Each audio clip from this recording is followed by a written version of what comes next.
شب جس کی صبح ہونے کے بعد کربلا کے میدان میں پیغمبر کی اولاد کو علی و فاطمہ کے بچوں کو موقع میں سزا دیا جائے۔ عزاداران امام مظلوم فرش ادا پہ بیٹھے ہیں، ہم سب کے دل درد سے بھرے ہوئے ہیں۔ تھوڑی دیر آپ سب کی خدمت میں کچھ باتیں کرنا چاہتا ہوں۔ وہ پیغامات جو ہمیں یہ شب دے رہی ہے، یہ رات دے رہی ہے، ان پیغامات میں سے ایک سب سے عظیم اور سب سے بڑا پیغام آج کی رات عبادت کا پیغام ہے۔ مجلس شب عاشور کی ہے، اس میں گریہ بھی کریں گے ہم، یہ بھی مجبور ہوں کہ ہم فیصلے بھی لیں گے ہم۔ عصر کا ہنگام تھا، سورج ڈھل چکا تھا اور ڈوبنے کی طرف بڑھ رہا تھا۔ سیدہ کا لال بھوکے پیاسے اور تھکے ہوئے حسین تھک کے خیمے کے دروازے پر تلوار کا سہارا لے کے بیٹھ گئے۔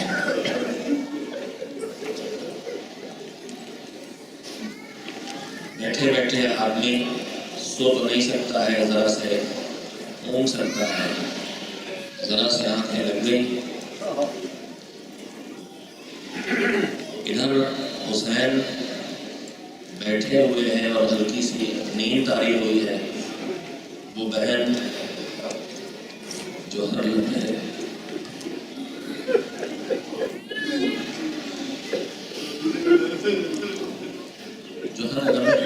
نظر رکھتی تھی، مجھے بھی پیغامات بھی دینا ہے، دیتے رہیں گے، ذریعے کے ذریعے دل بھی نرم کرتے رہیں گے اور اس پیغام کو بھی قبول کریں گے انشاءاللہ۔ وہ بہن جو مستقل اپنے بھائی پہ نگاہ رکھے ہوئے تھی، اس نے شاید دیکھ لیا تھا کہ میرا بھیا خیمے کے دروازے پر زمین پہ بیٹھا ہے، کہ ایک مرتبہ زینب کے کانوں میں گھوڑوں کے دوڑنے کی آواز آئی، اسلحوں کے ٹکرانے کی آواز آئی۔ نگاہ تو پہلے سے بھیا پہ لگی تھی، لیکن جب گھوڑوں کے دوڑنے کی آواز آئی تو زینب جلدی سے اپنے بھیا کے پاس آئی۔ پاس پہنچی تو حسین کی آنکھ بھی کھل چکی تھی اور زبان پہ فقرہ تھا، انا للہ و انا الیہ راجعون۔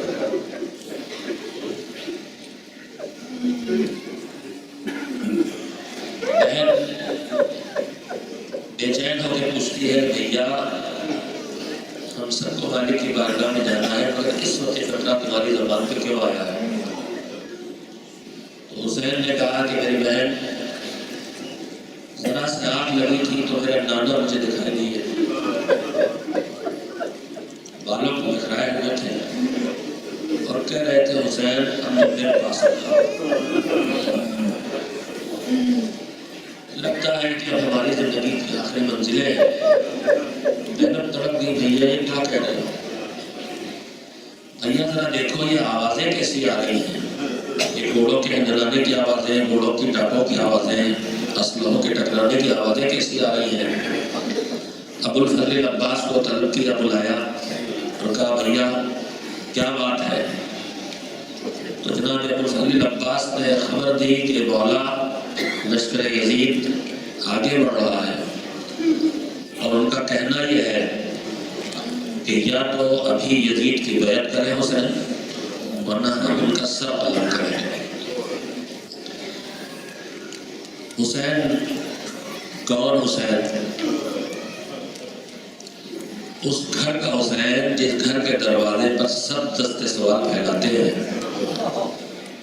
لیکن اس گھر کا کوئی فرد مالک کے علاوہ کبھی کسی کے سامنے ہاتھ پھیلائے نہیں دکھائی دیتا۔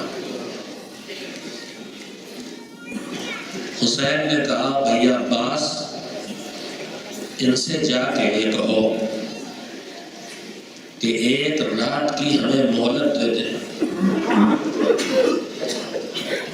جس گھر میں کبھی کسی نے اللہ کے علاوہ اپنے مالک کے علاوہ کسی سے کچھ نہ مانگا ہو، وہ حسین آج ان ظالموں سے مہلت مانگ رہا ہے، مگر مہلت اپنی جان بچانے کے لیے نہیں مانگ رہا ہے، کہ ہمیں اللہ کی عبادت بہت عزیز ہے، ان سے کہو بس ایک رات کی مہلت دے دے تاکہ ہم ایک رات اور اپنے پروردگار کی عبادت کر لیں۔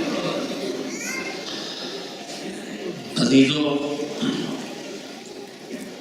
میں نے اس مصیبت کا تذکرہ آپ کے سامنے کیوں کیا ہے؟ یہ کہنے کے لیے کیا ہے کہ روزانہ ہماری گفتگو کا موضوع تھا قرآن اور اہل بیت سے ہم کو وابستہ ہونا ہے۔ اہل بیت میں پنجتن پاک کی آخری فرد حسین ہے، اور زندگی کے آخری حصے میں بار بار یہ لفظ کہہ رہا ہوں، بہت سخت ہے حسین کے لیے مہلت مانگنا، لیکن اپنی جان بچانے کے لیے مہلت نہیں مانگ رہے ہیں، عبادت پروردگار کے لیے مہلت مانگ رہے ہیں۔ حسین سے جتنی وابستگی بڑھے اتنی ہی مالک کی عبادت کا جذبہ بھی بڑھے گا، اس لیے کہ حسین نے ظالموں سے اگر مانگا ہے تو وقت مانگا ہے تاکہ اس میں عبادت کر سکے۔ عزیزوں، بس تھوڑی دیر میں اپنے بھائیوں اور اپنی بہنوں سے گزارش کرنا چاہتا ہوں۔ یزید تخت خلافت پر بیٹھنے کے بعد تقریباً 3 سال اس نے حکومت کی ہے، اور اس کے بعد جہنم واصل ہوا ہے۔ اگر آپ یزید کے اس 3 سالہ حکومت کے انداز کو دیکھیں تو سن 60 ہجری کے رجب کے مہینے میں وقت حکومت پہ آیا، اور سن 61 ہجری کے آغاز میں اس نے حسین سے جنگ کی ہے، اور حسین شہید ہوئے ہیں۔ یزیدی حکومت کے پہلے سال کا بدترین کارنامہ ہے حسین کی شہادت۔ شہادت حسینی کے بعد اور واقعہ کربلا کے بعد جو دوسرا سال آیا ہے، تو اس دوسرے سال میں یزیدی لشکر نے مدینہ منورہ پہ حملہ کیا ہے اور پورے شہر کو تاراج کیا ہے۔ تاریخ کی زبان کہتی ہے کہ اپنے لشکر پر اس نے مدینے کے کو حلال قرار دیا تھا، اس کے سردار نے۔ 3 دن کی صورتحال رہی، مسجد النبی میں گھوڑے باندھے گئے ہیں، گھر لوٹے ہیں، عزتیں لوٹی۔ یہ یزیدی حکومت کا دوسرا سال ہے، اور دوسرا بدترین کارنامہ ہے مدینہ منورہ پہ حملہ۔ تیسرا سال آیا ہے تو مکے پہ حملہ کیا ہے، اور مکے کو تاراج کیا ہے، اور خانہ کعبہ کا پردہ تک جلا ہے، خانہ کعبہ کو نقصان پہنچا ہے۔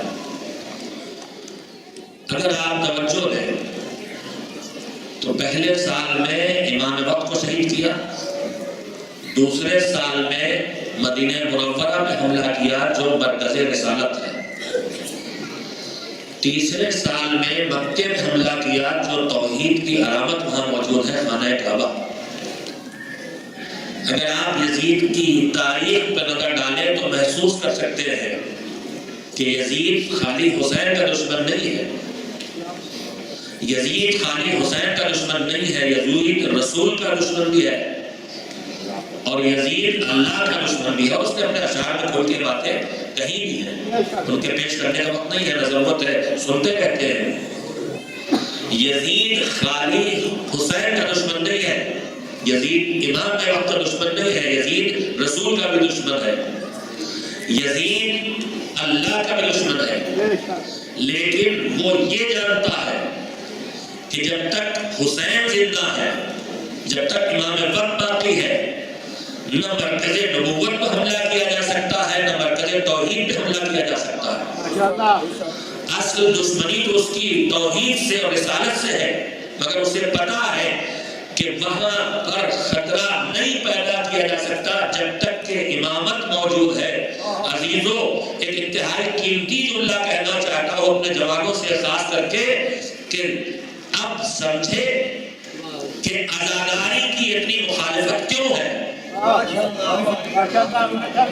عزاداری کو باہر سے بھی روکنے کی کوشش کی جاتی ہے اور عزاداری کی روح کو اندر سے بھی نکال کھینچ دینے کی کوشش کی جاتی ہے۔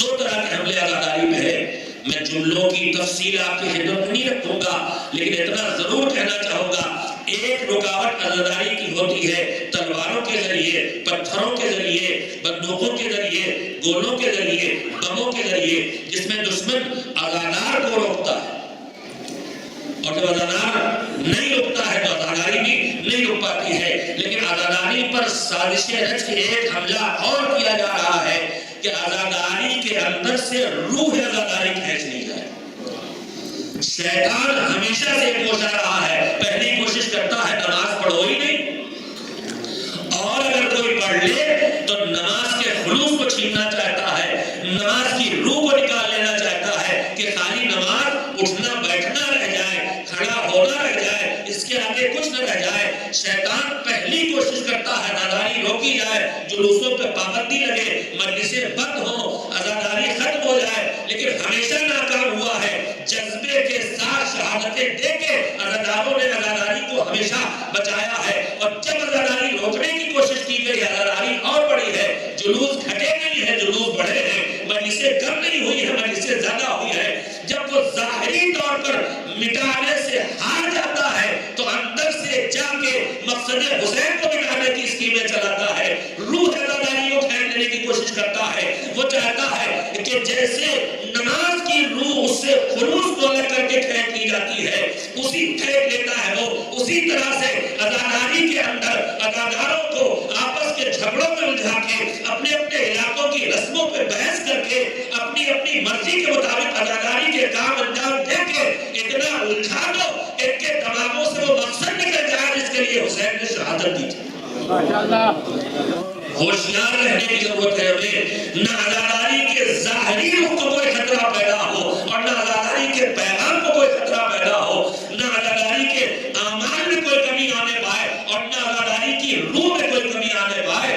دشمن جانتا ہے، اسے دشمن کو نفرت ہے، دشمنی ہے خدا سے، دشمنی ہے رسول سے، دشمنی ہے امام سے، لیکن آج عزاداری کے فانوس میں دینداری کی شمع روشن ہے۔ اسی فرش عزا پر عزادار آگے تہذیب سیکھتا ہے، اسی فرش عزا پر عزادار آگے اخلاق سیکھتا ہے، اسی فرش عزا پر عزادار آگے ایثار سیکھتا ہے، اسی فرش عزا پر عزادار آگے اپنے لیے اندر قربانی کا جذبہ پیدا کرتا ہے۔ یہی فرش عزا اسے سجدے سکھاتا ہے، یہی فرش عزا اسے تکبیر کہلانا سکھاتا ہے۔ تو دشمن چاہتا ہے کہ ظاہری طور پر اگر نہ مٹا سکے تو کم سے کم ان کی روح، اس کی روح کو اس سے الگ کر لیا جائے۔ اور میں اپنے جوابوں کی خدمت میں پھر یہی بیت اللہ کہنا چاہوں گا، بعد میں غور کرتے رہیے گا۔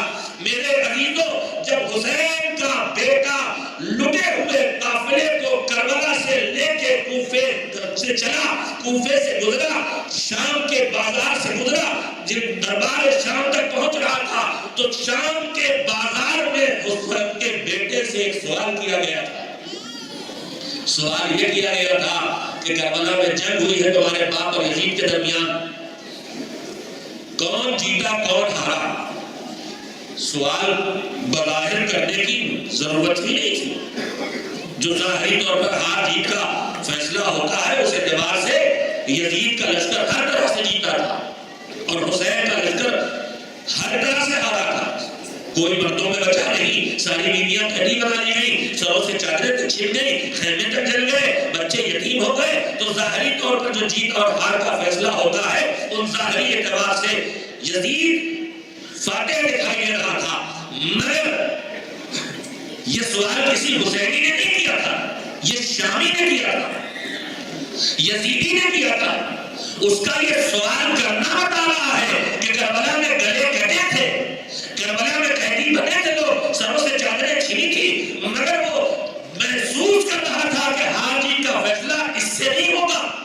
اس نے پوچھا کون جیتا اور کون ہارا؟ یزید جیتا کہ حسین جیتے، یزید ہارا کہ حسین ہارے. تو سید سجاد نے کیا جواب دیا؟ ساری باتیں آپ کو معلوم ہے، میں صرف یاد کرانے کے لیے حاضر ہوا ہوں. سید سجاد نے کہا تھا کہ اگر یزید کی اور حسین کی فتح و شکست کا تجھے فیصلہ لینا ہے تو کربلا کے میدان میں جا کے فیصلہ نہ کر، یہ فیصلہ کرنا ہے تو دیکھ اگر اب بھی اذان میں اللہ اکبر، اللہ سب سے بڑا ہے، اللہ سب سے بڑا ہے، آواز اذان آ رہی ہے مسجدوں سے، تکبیروں کی آواز آ رہی ہے تو سمجھ لے کہ حسین جیتے ہیں، اور اگر ان تکبیروں کی آواز رک گئی ہے تو سمجھ لے کہ یزید جیتا ہے. امام یہ جواب کیوں دے رہے تھے؟ اس لیے کہ جنگ کا موضوع سب کو معلوم تھا. یزید لڑ رہا تھا خود کو منوانے کے لیے، یزید لڑ رہا تھا خود کو منوانے کے لیے. مجھے مانو، حسین خود کو منوانے کے لیے نہیں لڑ رہے تھے، حسین خدا کو منوانے کے لیے لڑ رہے تھے.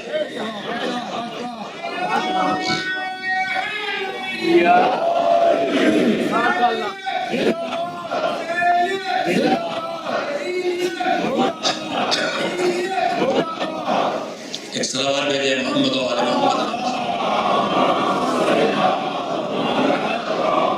اللہ اکبر کی آواز اگر اٹھ رہی ہے تو حسین جیتے ہیں.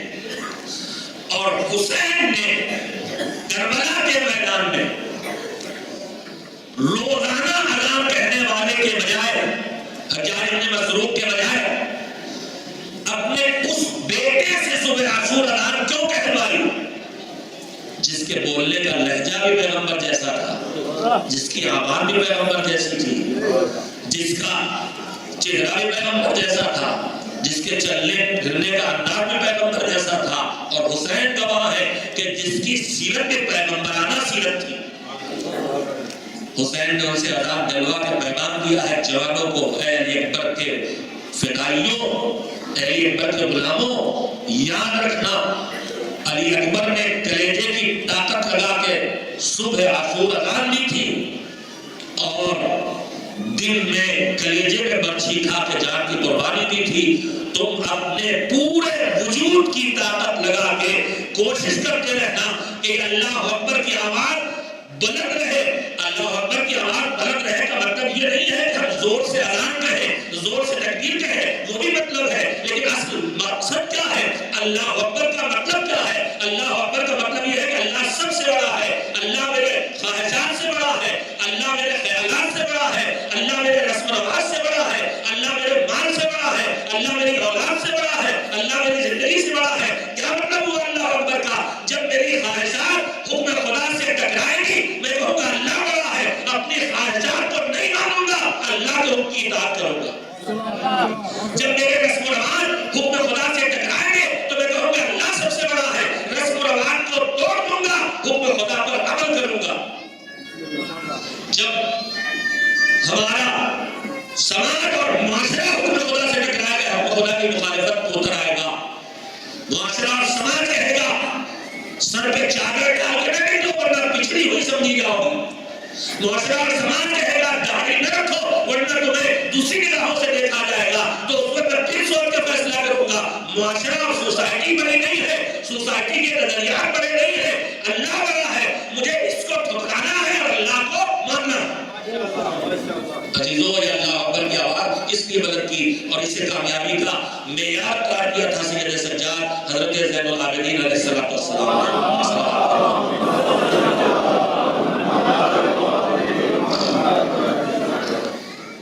شب عاشور ہے، عبادت کی رات، اطاعت کی رات، مالک کی بارگاہ میں سجدے کرنے کی رات،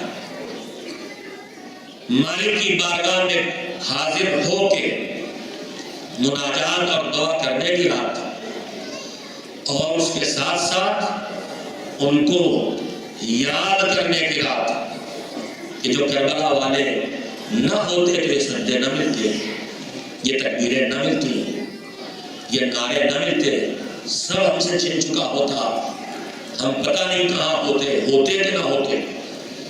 یہ رات عبادت کی رات ہے، یہ رات چاہے گریہ و زاری کے ذریعے بسر کی جائے، چاہے نوحہ و ماتم میں بسر کی جائے، چاہے سجدوں اور مناجات میں بسر کی جائے، یہ سب عبادت کی مختلف قسمیں ہیں۔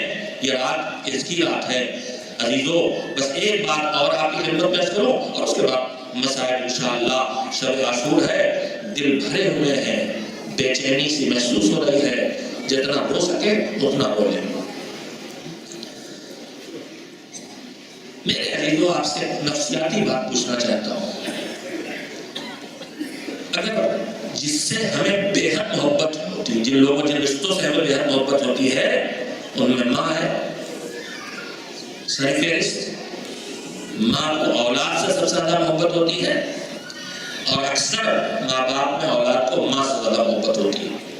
اس لیے ماں جس طرح سے پالتی ہے، باپ اس طرح نہیں۔ وہ خدمتیں کر ہی نہیں سکتا جو ماں خدمتیں کرتی ہے۔ 9 مہینے وہ پیٹ پہ رکھتی ہے، 2 سال تک گود میں رکھ کے اپنے جگر سے، جگر کا خون پلاتی ہے، خود سوتی نہیں ہے، بچے کو سلاتی ہے، خود آرام نہیں کرتی، بچے کے آرام کا خیال رکھتی ہے۔ رشتوں میں سب سے زیادہ محبت کا رشتہ ماں کا رشتہ ہے۔ ماں، باپ، اولاد، بھائی، بہن، یہ سب محبت کے رشتے ہیں۔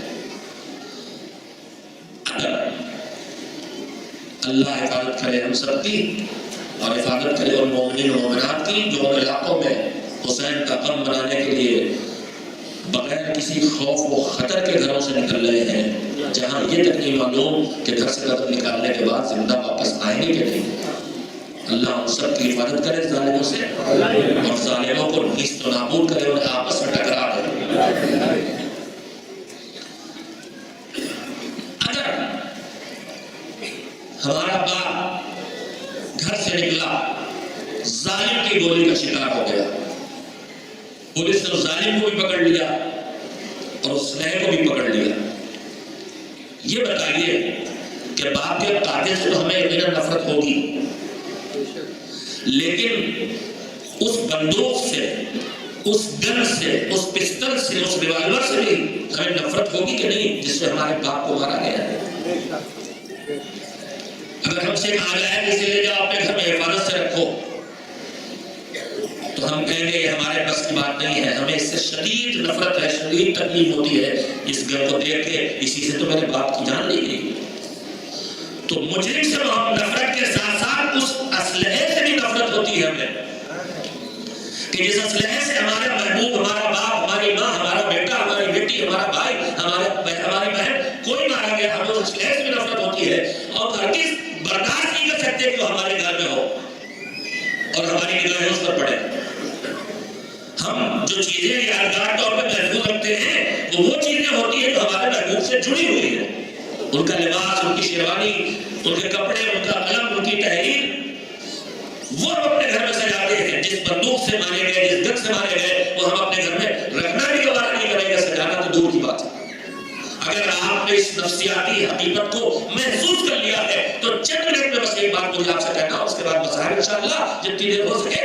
میرے عزیزو، آپ سے میرا سوال یہ ہے کہ پروردگار عالم نے محمد و آل محمد علیہ السلام سے محبت کا جو مطالبہ کرایا پیغمبر کی زبان سے، میں نے نام لیے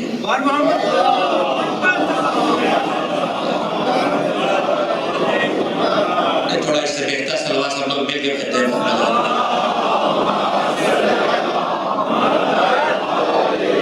بڑی قابل توجہ بات کہنا چاہتا ہوں آپ سے، اللہ کرے کہ بات آپ تک پہنچا سکوں اور دل سے نکلے اور دل میں اترے اور جگہ بنا لے زندگی میں۔ محبت کا مطالبہ کیا تھا تو کوئی زبردستی والا مطالبہ نہیں تھا، اللہ نے ان کو ایسا باکمال بنایا تھا کہ جو ان کے کمال کو دیکھے اسے محبت کرنے کا مجبور ہو جائے گا۔ آدمی کسی سے محبت ڈنڈے کے زور پہ نہیں کرتا، نفرت بھی نہیں کرائی جا سکتی کسی سے، بندوق اور لاٹھی کے زور پر نہ محبت کرائی جا سکتی ہے نہ نفرت کرائی جا سکتی ہے۔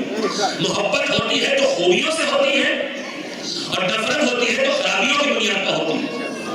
تو یہ جذبہ ایسا ہے جو کسی نے زبردستی پیدا ہی نہیں کرایا جا سکتا.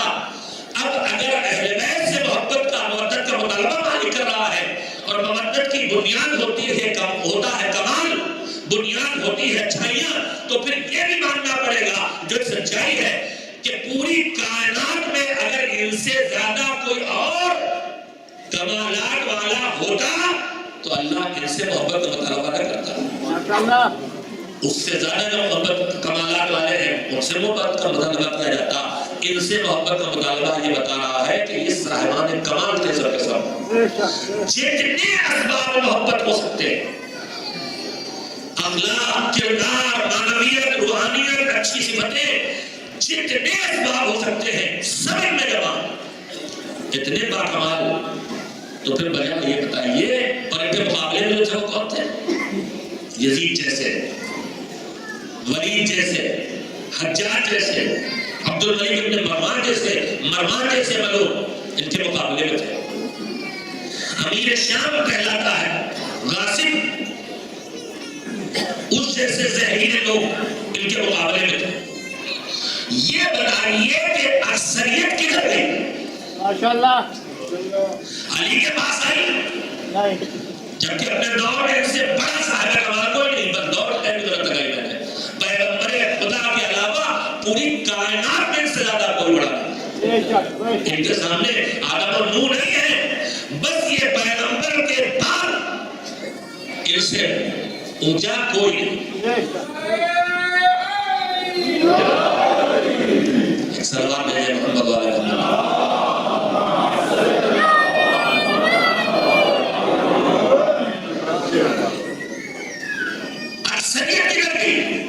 اکثریت نے صاحبان کمال کی طرف آئی، اکثریت نے صاحبان کمال کو چھوڑا. ان کی طرف گئی جو شراب کھلا پیتے تھے، ان کی طرف گئی جو بدکاری کھلا کرتے تھے، دربار خلافت کے نام پر تحت خلافت میں بیٹھ کے جام شراب سامنے رکھا جاتا تھا، رقص و سرود کی محفلیں کرتی تھی، گانے بازی کی، اور امت ان کے ساتھ گئی، اکثریت ان کے ساتھ گئی. جنہوں نے قرآن کو کھول کے ناپسندیدگی ان کی مرضی کی آیت نہیں آئی تو غرور کی انتہا کہ سامنے رکھ کے تیروں سے چھلنی کر کے کہہ رہا ہے کہ جا کر اپنے خدا سے میری شکایت کر دینا، کافر ہے. پھر بھی اکثریت ان کے طرف چلی گئی. آخر اکثریت ان کی طرف کیوں گئی؟ یہ صاحب کمال تھے. اور ان کے پاس اگر یہ بات بھی ہے کہ ان کے پاس آ کے کچھ ملتا نہیں تو یہ بھی نہیں. ان کی داد و دہش اتنی تھی کہ جو حکومتیں ان کے مقابلے میں تھیں وہ حکومتیں ان کا مقابلہ داد و دہش میں کرنے میں، بخشنے میں، بانٹنے میں، گفٹ کرنے میں ہار جاتی تھی. ان کے سامنے حکومت کا بیت المال تو پڑ جاتا تھا. ان کے یہاں داد و دہش کی کوئی کمی نہیں تھی. یہ صاحبان دولت تھے مگر سب امت میں لٹاتے تھے، اس لیے گھروں میں فاقے دیتے تھے. اور پھر ان کے پاس داد و دہش کی کمی کیوں ہو جب یہ خالی مثال کے طور پہ کہیں کہ اگر میں کہوں تو سونے کی دیوار، مٹی کی دیوار سونے کی ہو جائے اور مٹی کی دیوار سونے کی ہو جائے، ہاتھ دھلایا جا رہا ہو اور پوچھے امام کہ کیا گر رہا ہے، کہ پانی کا نہیں دیکھو یہ تو ہیرے گر رہے ہیں، تو وہ پانی ہیروں سے بدل جائے، جواہرات سے بدل جائے، موتیوں سے بدل جائے. ان کے پاس اپنی ذاتی محنت کے مال انہوں نے تقسیم کیا، اس کی بھی کمی نہیں، اور کمی پڑے تو باجات بھی یہ کر سکتے ہیں. صاحبان امر ہیں یہ. تو پھر اگر بات مال کی تھی تو مال تو یہاں بھی ملنا تھا. پھر اکثریت ان کو چھوڑ کے کیوں گئے؟ اس طرح سے ایک چھوٹا سا تجزیہ ہے تاریخ کی کتابوں میں، یہ تجزیہ لکھا ہوا ہے کہ آخر عالم اسلام کی اکثریت ان بدکاروں کی طرف کیوں چلی گئی جو خلافت کے نام پر حکومت کے طرف پر بیٹھ کے جوا کھیلتے تھے، شراب پیتے تھے، قتل عام کرتے تھے.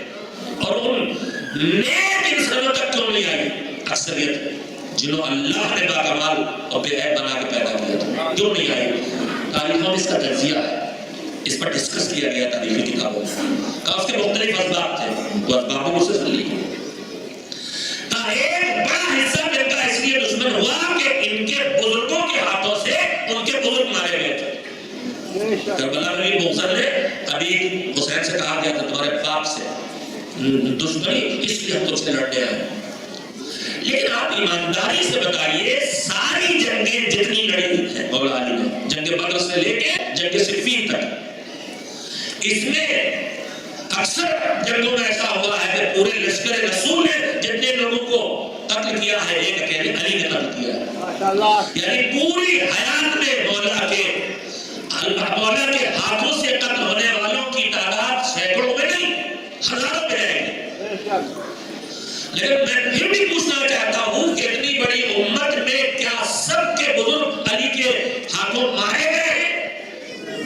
نہیں، ایک حصہ ہے جن کے بڑے علی کے ہاتھوں مارے گئے، جہنم واسی ہوئے، دشمن دین تھے، دین مٹانے آئے تھے، اس لیے علی کے ہاتھوں سے قتل کیا گیا، ورنہ علی کو سروں کے کاٹنے کا کوئی شوق نہیں تھا، علی کو سر کاٹنے کا شوق نہیں تھا، یہ تو ان کے اوپر ڈیوٹی تھی، ان کا فریضہ تھا، ان کا اصل شوق تھا مالک کے سامنے سر کو جھکانا، ان کا اپنا شوق سروں کا کاٹنا نہیں تھا، سروں کا جھکانا تھا۔ تو ایک حصہ امت کا دشمن ہوا اس لیے کہ ان کے بزرگوں کو علی نے مارا تھا، مگر تھوڑا سا حصہ، چلیے ایک بات یہ ہو گئی، ایک حصہ دشمن ہوا کس لیے؟ حکومت پر قبضے کے لیے، انہیں پتا ہے کہ حمدان علی اور ان کی اولاد ہے، رسول ان کو اپنا خلیفہ بنا کے گئے ہیں، مگر حکومت پر قبضہ آ جائے اس لیے سے دشمنی کی بغیر حکومت پر قبضہ نہیں مل سکتا، اس لیے وہ ان کے ساتھ نہیں ہے، تو حکومت پر قبضہ بھی بہت تھوڑے لوگوں نے کیا ہے، سینکڑوں میں حکومت حاکموں کی گنتی سینکڑوں ہی میں ہے، تو چند سو لوگ، چند ہزار لوگ ان سے دشمن اس لیے ہوئے کہ انہیں حکومت پر قبضہ کرنا تھا، اور حکومت پر قبضہ ان سے دشمنی کے بغیر نہیں کیا جا سکتا، یہ دوسرا سبب ہے۔ ایک تیسرا سبب یہ بھی لکھا گیا ہے کتابوں میں کہ یہ صاحبان کمال تھے، اس جملے کو توجہ سنیے گا، وہ صاحبان کمال تھے اس لیے ان سے لوگوں کو حسد تھا، جیلسی تھی، حسد تھا، جس کی وجہ سے لوگ دشمن ہو گئے۔ میں ایک جملہ آپ سے کہنا چاہتا ہوں، فیصلہ آپ خود کیجئے گا، حسد کس کو کس سے ہوتا ہے؟ حسد کرنے کے لیے بھی آدمی کو کچھ ہونا چاہیے، ایک یونیورسٹی کے پروفیسر کے علم سے حسد کرے ایک سڑک پہ جھاڑو دینے والا جاہل، وہ کبھی اس یونیورسٹی کے پروفیسر سے حسد نہیں کرے گا، وہ اپنی فیلڈ میں اس کو بہتر پائے گا، یعنی حسد کے لیے بھی آدمی میں کچھ لیاقت ہونا چاہیے، کچھ لیاقت ہوگی تو بڑی لیاقت والے سے چلے گا۔ امت میں حسد کی وجہ سے کتنے لوگ ہیں، ان میں لیاقت کہاں ہے ان سے حسد کریں، علی سے حسد کریں، میدانوں کو چھوڑ کے بھاگ جانے والے علی سے کیا حسد کریں گے؟ اپنی جہالت کا برملا اقرار کرنے والے صاحب منبر سلمی سے کیا حسد کریں گے؟ حسد کرنے کے لیے بھی کچھ ہونا چاہیے، چلیے تھوڑی تعداد حاسدین کی مانے لیتے ہیں، تو کچھ دشمن ہوئے حکومت پر قبضے کے لیے، کچھ دشمن ہوئے کینہ اور دشمنی تھی ہمارے بڑوں پر انہوں نے مارا، کچھ دشمن ہوئے حسد کے سبب، مگر یہ چھوٹی چھوٹی سی گنتیاں ہیں، اتنی بڑی اکثریت اہل بیت کے خلاف کو چلی گئی۔ میں نے بڑا وقت لیا آپ کا، میں نے بات کہنے میں بھی محنت کی ہے اور آپ کو سننے میں محنت پڑی ہے، اس تھکن کو تھوڑا سا کم کرنے کے لیے ایک صلوات بھیجیں محمد علیہ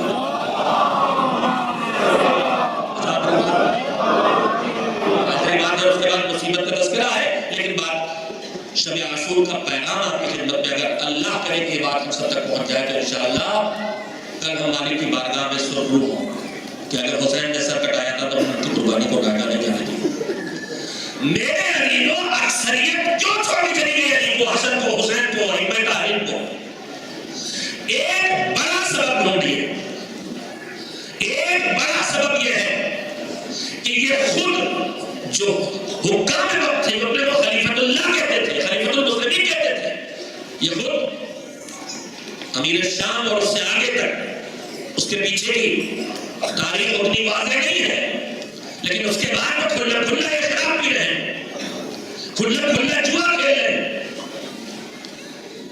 نمازوں کا مذاق اڑا رہے ہیں، جمعے کی نماز بدھ کو پڑھا کے تو نماز کو ہلکا ثابت کر رہے ہیں، خدا کی احانت کر رہے ہیں۔ تو انہوں نے ان کی زندگی میں دین کی پابندی کا کوئی تصور نہیں، شراب پی کے، شراب کے نشے صبح کی نماز پڑھ کے پھر پوچھتے ہیں کلیکٹر کہ اور پڑھا دوں.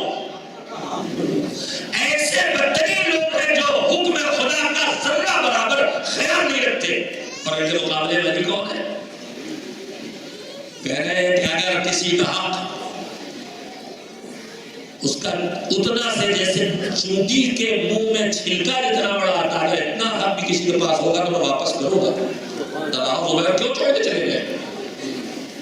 بات ہونے سے پہلے چلے گئے تھے خالی چراغ کو جانے میں. چراغ پھر بجا دیا خالی نے کہ آپ ذاتی گفتگو ہوگی تو بیت المال کا چراغ نہیں چلے گا.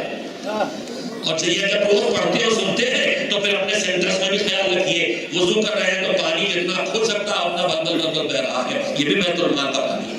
بلا وجہ لائٹیں جل رہی ہیں یہ بھی بیت المال کا ہے. یہاں سے لے کے ہر مذہبی مرکز تک کم سے کم یہ سمجھیے کہ بیت المال ہے. اس کا کم سے کم اس کا استعمال ہونا چاہیے. 10 گلاس پانی لیا پھینک دیا پانی لیا پھینک دیا. بھائی ایک گلاس کو محفوظ رکھ کے اسے بھی پیجیے. آپ کہیں کہ تم دیہات گاؤں کے آئے ہوئے آدمی تم کیا جاتا ہو ان سب باتوں کو. لیکن مال خدا ہے بیت المال ہے مال امام ہے. امام کے نام پہ دیا گیا ہے. اس میں فضول خرچی ہرگز نہیں ہو سکتی. اس میں کفایت شعاری ہونا چاہیے. کم سے کم ہم کو خرچ کرنا چاہیے. تو ادھر وہ تھے جو شراب جوا بدکاری غصب قتل جو چاہو کرو ہم خود ہی کر رہے ہیں. خلیفہ ہیں لیکن سارے گناہوں میں آگے ہیں تم سے. تو تم ہمارے ساتھ آؤ جو بھی چاہے کرو. پتہ نہیں آپ تک بات پہنچتا ہے کہ نہیں. نفسیاتی تجزیہ کر رہا ہوں. دشمنان محمد و آل محمد نے لوگوں کو اہل بیت کا دشمن بنایا. کچھ حسد کی وجہ سے بنے, کچھ حکومت کی لعنت میں بنے, کچھ اس وجہ سے کہ ان کے بڑے ان کے ہاتھوں مارے گئے تھے. لیکن اکثریت ان کو چھوڑ کے کیوں گئی؟ تو علی کے پاس جاؤ گے یہ نمازیں پڑھوائیں گے, علی کے پاس جاؤ گے یہ روزے رکھوائیں گے, علی کے پاس جاؤ گے یہ حج کروائیں گے, علی کے پاس جاؤ گے شراب پیو گے گھوڑے ماریں گے چوری کرو گے ہاتھ کٹیں گے. ہماری طرف آؤ گے تو ہم خود نہیں پڑھتے تو تم سے پڑھنے کے لیے کیوں کہیں گے؟ ہم خود شراب پیتے تو تم کو کیوں منع کریں گے؟ ہم خود جوا کھیلتے تو تمہیں کیوں روکیں گے؟ تو ہم سمجھے آپ ایک لفظ سارے کہنا چاہتا ہوں.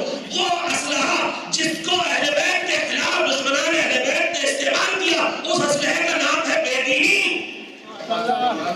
ان کا عمل کہہ رہا تھا ہمارے پاس آؤ گے ہم بے دین ہونے کی کھلی چھوٹ دیں گے. ادھر جاؤ گے تو وہ تمہیں پابند دین بنائیں گے. بس مجھے جملہ کہنے کا نہیں ہو کہ یہ بے دینی کا اسلحہ تھا جس کے ذریعے ہمارے ائمہ کو شہید کیا گیا ہے. جن سے محبت ہو ان کو جس اسلحے سے شہید کیا جائے اسے ہم اپنے گھر میں نہیں آنے دیتے. آج سے طے کر لو فرش اللہ کی برکتوں کا سہارا لے کے اپنے گھر سے بے دینی کو نکال لو گے دینداری کو لے آؤ گے.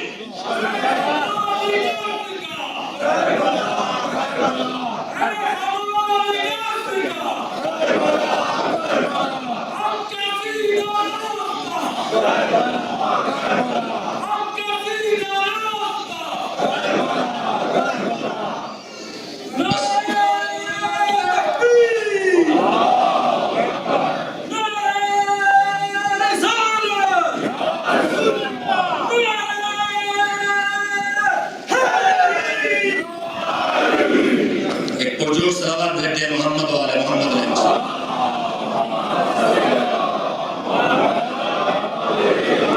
ان 10 دنوں کے گزرے ہوئے وقت کی برکت آپ کے گھروں میں اس طرح سے آئے کہ وہ دین گھروں میں زندہ دکھائی دینے لگے جس دین پر حسین اور حسین کے ساتھ کربلا والے تھے. اور وہ بے دینی ہمارے گھروں سے نکل جائے جس پر یزید اور یزید کے ساتھی تھے. غور کریں ہم کہ ہمارے گھروں میں ابھی تک کون سی نیکی نہیں ہوئی ہے, اس نیکی پر دھیان دیا جانا چاہیے. کون سی برائی ابھی تک ہمارے گھروں میں رکی ہوئی ہے اسے گھر سے باہر نکال دیا جانا چاہیے. میں اپنی بیٹیوں سے کہوں گا تمہیں تمہاری آقازادی شہزادی ملکہ دین حضرت زینب کی قسم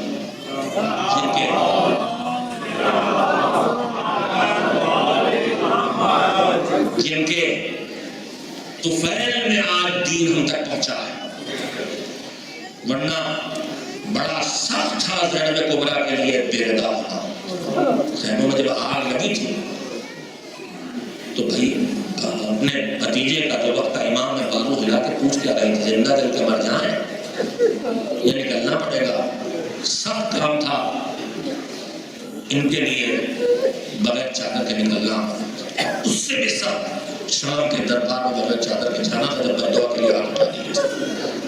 وقت امام نے پھر کہا تھا تو بابا کا پیغام کو بچانا ہے، دربار عزیز پہ جانا پڑے گا۔ میری بچیوں، ہماری بزرگ خواتین اپنے گھروں سے تہذیب کا پلو سر پہ ڈال کے آئی ہیں، کچھ نہ کچھ ان کے سروں پہ پڑا رہتا ہے، لیکن تم یہاں پیدا ہوئی ہو، بڑی بڑی ہو، تمہیں خیال رکھنا پڑے گا، تمہیں سکینہ کی قسم، وہ سکینہ اس کی مصیبتوں میں روز سنتی ہو۔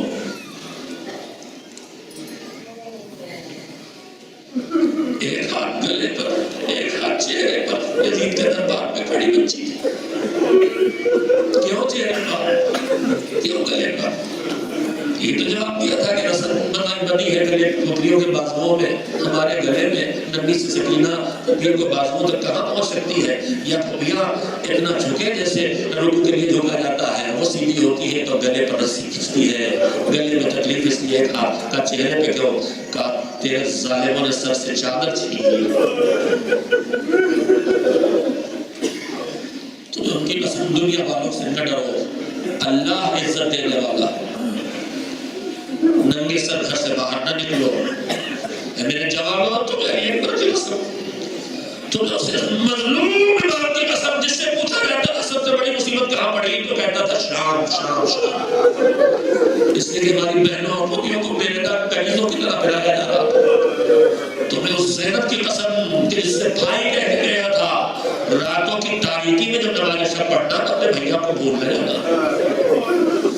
تمہیں اس زینب کی قسم، میری بہنوں اور میرے بھائیوں، اس زینب کی قسم، اللہ ہم سب کو اتنی توفیق دے دے، اس زینب کی قسم کہ جو واجب نماز نہیں، اس نے کبھی اپنی نافلہ شب بھی نہیں چھوڑی ہے، بدن اتنا کمزور ہو گیا کہ امام پوچھتا ہے وہ کہ امام بیٹھ کے نماز کیوں پڑھ رہی ہے؟ امام کو پتا ہے مگر نہ پوچھے تو کیسے پتا چلے غلاموں اور قریضوں کو کہ بیٹا پانی کھانا اتنا کم ملتا ہے، بچے بھوکے رہ جاتے ہیں، اکثر ہم سب کو فاتح کرنا پڑتا ہے، اپنے بدن میں طاقت نہیں رہ گئی۔ تو میں اس حسین کی قسم جس نے برستے ہوئے تیروں میں ظہر کی نماز ادا کی تھی، تو میں اس ابو سمامہ کی قسم اس نے میدان جنگ میں کہا تھا بس فرزند رسول نماز ظہر کا وقت ہو گیا ہے، زندگی کی آخری نماز آپ کے پیچھے پڑھ لیں، تو میں سعید و زہیر کی قسم جنہوں نے حسین کا سینہ سپر ہو کے شہزادے کو نماز پڑھنے کا موقع دیا تھا۔ میرے جوانوں، طے کر لو کہ ہماری نمازیں قضا نہیں ہوتی۔ مصلی سے جوڑ کے رکھو اپنے آپ کو، اپنی زندگی کو مصلی اور فرش ادا کے درمیان اس طرح سے دما رکھو کہ کل جب گنہگار ہو کے وہاں پہنچے تو کم سے کم شہزادی سے اپنی شفاعت کا مطالبہ کر سکے۔ بس میں نے بہت کہہ دیا آپ سے، میرے عزیزوں، طے کر لو کہ بے دینی کو اپنے گھروں سے نکال دینا ہے اور دینداری کو اپنے گھروں میں آباد کر لینا ہے۔ کلیجے کی طاقت لگائی تھی اکبر نے اس کشتی اسلام کو پار لگانے کے لیے۔ صبح سے آپ مسلسل حسین کے اس جوان بیٹے 18-19 سال کی عمر، یہ وہ عمر ہے جس میں ماں باپ کی ایک تمنا ہوتی ہے میرا بیٹا دولہا بنے گا۔ اکبر بھی دولہا بن کے آئے، مگر سہرے کی جگہ بیٹھا ہوا خون تھا۔ دولہا اپنے قدموں میں چل کے آتا ہے مگر بوڑھا باپ اٹھا نہیں سکتا تھا، تو ننھے ننھے بچوں کو بلایا تھا، بھیا کو اپنے خیموں میں لے چلو۔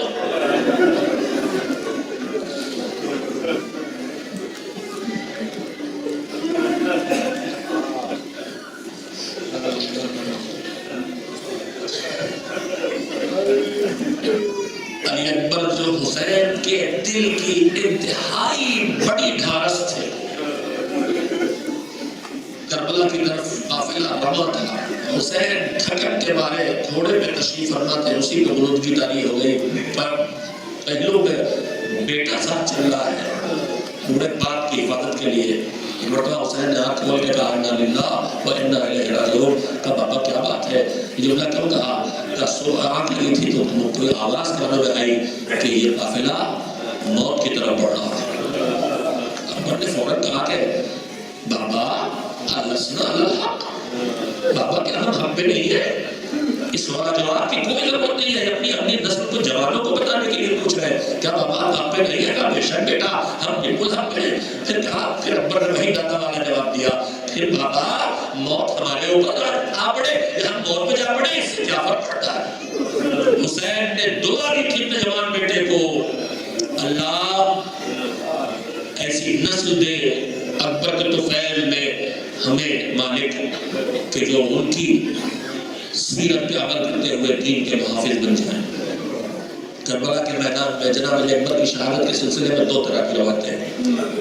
ایک روایت کہتی ہے کہ سب سے پہلے شہید جناب علی اکبر، یہ قسم کی روایت ہے، اور دوسری قسم کی روایتیں کہتی ہے کہ سب سے آخری شہید جناب علی اکبر. دونوں روایتیں موجود ہیں اور دونوں کے امکانات ہیں، دونوں کی اپنی اپنی وجہ ہو سکتی ہے. لیکن جو ہمارے بڑے صغیر میں ہمارے علماء نے جن روایتوں کو قبول کیا ہے ان میں خانوادہ بنی ہاشم کے آخری شہید ہیں اکبر، جو اپنے قدموں پہ پتھر لے گئے.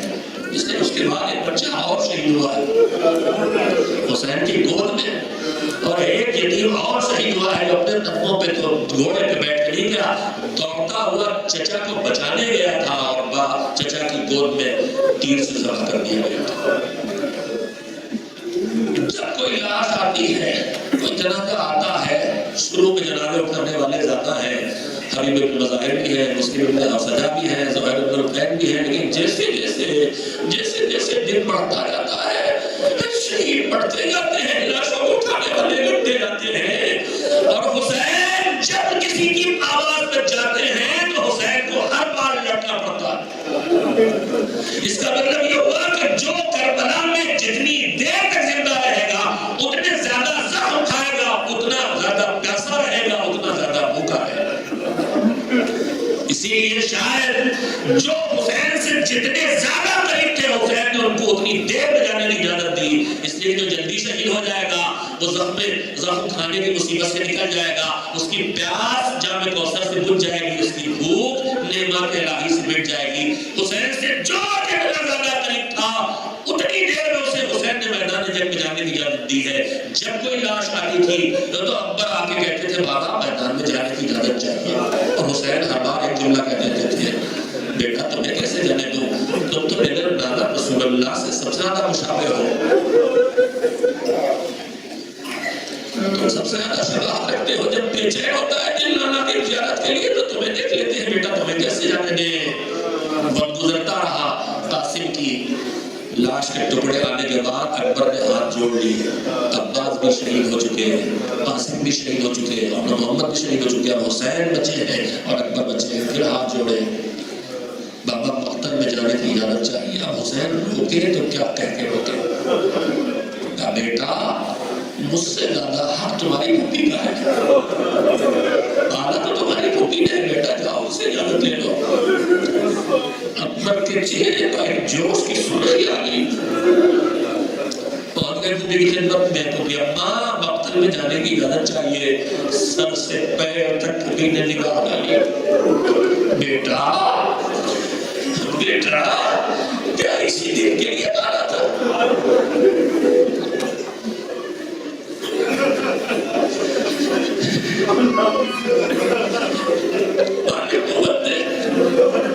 ہم صرف سو کے اتنا بے چین ہوتے ہیں.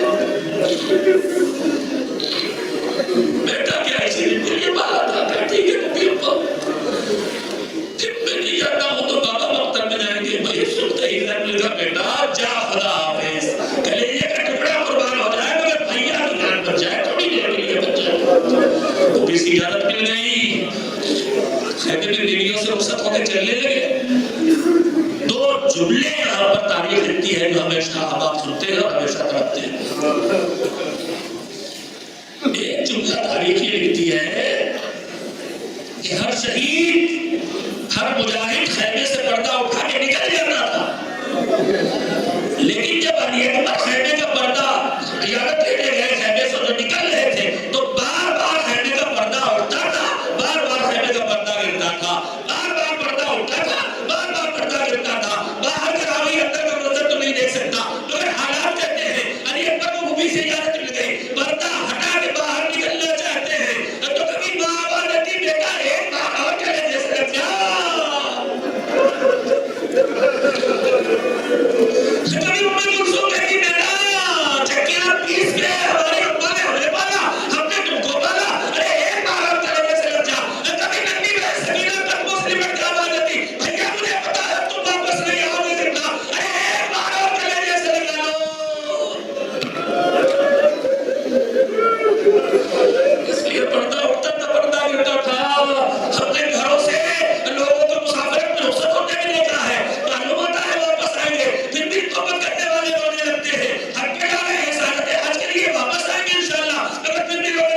یہ جملہ تاریخ میں لکھا اکبر خیمے سے ایسے نکلے تھے جیسے بڑے گھر سے جنازہ نکلتا ہے.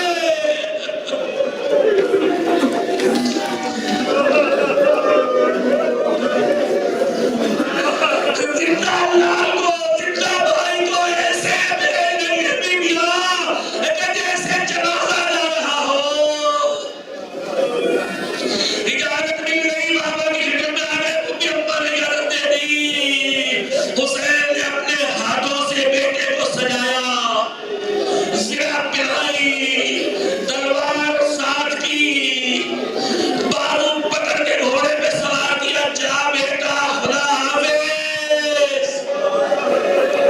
ادھر اکبر نے گھوڑے کو آگے بڑھایا, ادھر حسین نے آسمان کی طرف چہرہ اٹھا کے ہاتھ پھیلا کے آواز دی مالک گواہ ہے نا, اب اسے دیکھ رہا ہوں تیری بارگاہ میں جو صورت و سیرت و رفتار و گفتار سب میں تیرے رسول سے سب سے زیادہ مشابہ تھا.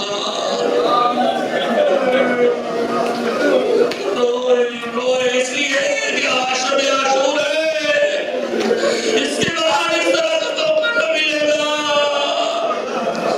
روئے اس تمنا کے ساتھ کہ مالک کے رسول کو سیدہ کے رومال میں جگہ مل جائے.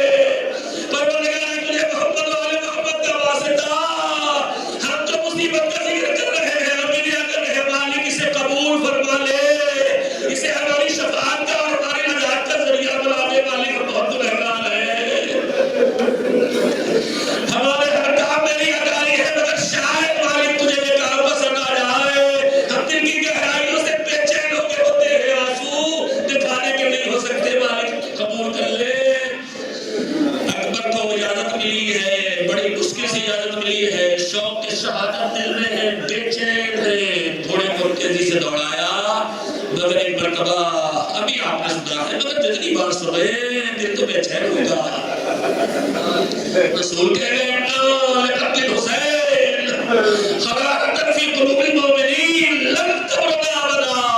شہادت حسینی کے ذریعے مومن کے دل میں وہ آگ لگی ہے جو کبھی بجھنے والی نہیں ہے. ابھی آپ نے انگریزی میں سنا, ابھی آپ نے پنجابی زبان میں سنا, اور آپ پھر سن رہے ہو, پھر روئے انشاءاللہ رو رہے ہیں.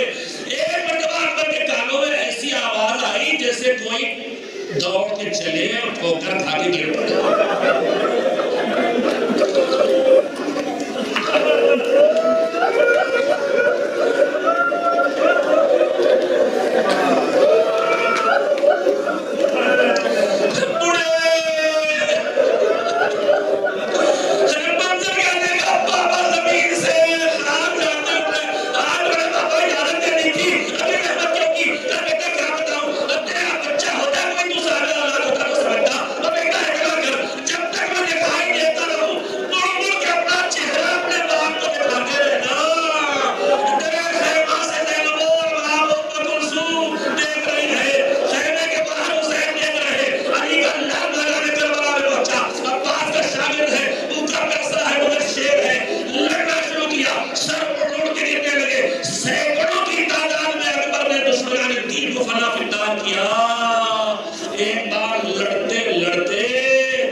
پڑھائے ہوئے تھے.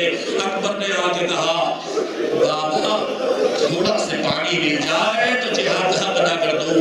اکبر نے یہ مطالبہ بچے نہیں ہیں حالات کو جانتے ہیں انہیں پتا ہے کہ پانی نہیں ملے گا. اکبر تو اپنے بابا کی مظلومیت بتانے کے لیے آئے ہیں. حسین نے کہا بیٹا پانی تو نہیں ہے اپنی زبان میرے بہن میں دے دے. باپ کے منہ میں زبان ڈالتے ہی کھینچ دی. ارے بابا تم مجھ سے ڈاٹا تو تم پیاسے ہو بابا تمہاری زبان میں تو پیاس سے کانٹے پڑ گئے.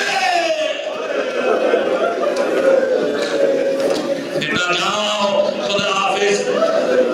اس عالم میں ایسی جنگ کی یہ دشمن پسپا ہو رہا ہے. ابن سعد نے آبادی علی کا لخت جگر ہے یہ عباس کا شاگرد ہے اس کے رگوں میں حسین کا خون ہے. یہ ایسے قابو میں نہیں آئے گا اسے دھوکہ دیا جائے. ظالم ایک جھاڑی کے نیچے نیزہ لے کے چھوڑ کے بیٹھ گیا. ایک رسالے نے یہ اکبر پہ حملہ کیا. جوش شجاعت میں اکبر نے پوری طاقت سے گھوڑا دوڑایا تاکہ ظالموں کو نیست نابود کر دے. ادھر سے دوڑتا ہوا گھوڑا اور اس پر اکبر سوار اور ادھر سے پوری طاقت سے کھینچ کے ظالم نے نیزہ مارا. نیزے نے سینے میں پسلیوں کے درمیان جگہ بنا لی. نیزے تک اتر گئی نیزے کی امین. اللہ مجھ سے